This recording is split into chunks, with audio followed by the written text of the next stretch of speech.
हम लोग सिर्फ 12 ऑपरेशन कर पाते हैं, बाकी ऑपरेशन प्राइवेट अस्पतालों में होते हैं, या हमारे बुजुर्ग ये सोचते हैं आज नहीं अगले साल करा लेंगे, इस साल घर की मरम्मत होनी है या बेटी की शादी होनी है या अन्य कार्य होना है। वो सिर्फ और सिर्फ अपने परिवार के लिए, जीने के लिए इस अंधेपन की बीमारी को सहन करते हैं।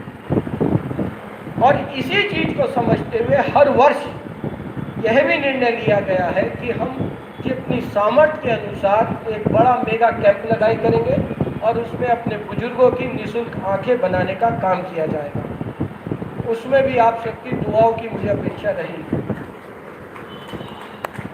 मित्रों, युवा साथियों, आदरणीय बुजुर्गगणों, आप सबसे अंतिम अपनी वाणी को विराम देने से पूर्व एक ही बात कहूँगा कि सिर्फ हमें दुआ ही देना। दुआओं में वो शक्ति है जिससे कि इन कामों को करने की शक्ति प्राप्त होती है।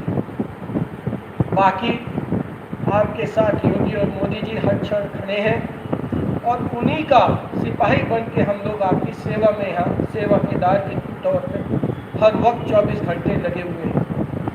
इसके अलावा कोई भी इसके अलावा जब भी आपको जरूरत हो तो सदर विधायक कैंप कार्यालय को किसी विधायक का कार्यालय समझ के नहीं आना, सिर्फ अपना घर समझ के आना है और पूरे हक से आना है। वो घर आपका है और उसे अपना घर समझ के आना है। और मैं हर बार यही बात कहता हूँ कि चुनाव में कई मेंढक बरसाती आते हैं और बोलते हैं कि हम बहुत बड़े रहनुमा बनेंगे, बहुत काम करेंगे, और चुनाव के बाद गायब हो जाते हैं। और मैं हर बार एक ही बात कहता हूँ, पिछली बार भी कही थी और इस बार भी कही है कि चुनाव के वक्त कोई वादा नहीं करूँगा। ऐसा लगता है जैसे आत्मा के साथ झूठ बोल रहा हूँ। चुनाव जीतने के बाद आपसे जरूर कहूँगा कि आपको आना है और पूरे 5 साल आजमाना है। चुनाव जीतने के बाद पिछली बार भी कहा था और इस बार भी कह रहा हूँ, पूरे 5 साल और है। पूरा दाब के काम लो और पूरी सेवा दाब के कराओ, क्योंकि चुनाव में वादे करने अब बेईमानी से लगने लगे हैं। ऐसा लगता है जैसे कि झूठ बोला जा रहा है, लोभ में, लालच में। और जब फिर चुनाव आएगा तो वादा कोई सा नहीं होगा, सिर्फ जीतने के बाद काम होगा। और इसी मंशा के साथ मैं आपकी सेवा में लगा रहूं और आप सबका आशीर्वाद मुझे प्राप्त होता रहे। और मैं अपनी वाणी को विराम देता हूं और इस शुभ कार्य को आज मंच के द्वारा शुरू कराएंगे। अपने अतिथि ही आज इस कार्य को शुभ करेंगे, जिससे कि सेवा के भाव का विचार सब में प्रबलित हो।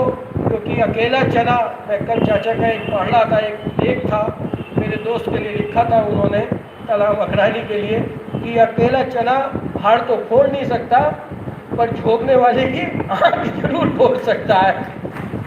तो विरोधियों की आँख तो जरूर फोड़ी जा सकती है, तो इसमें कोई दो राय नहीं है।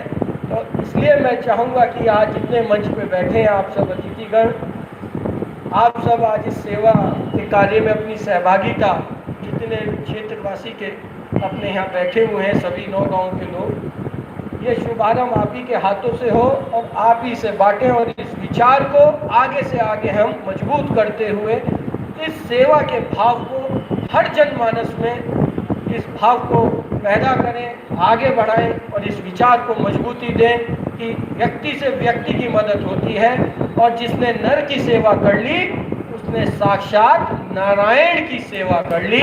जय हिंद, जय भारत, भारत माता की।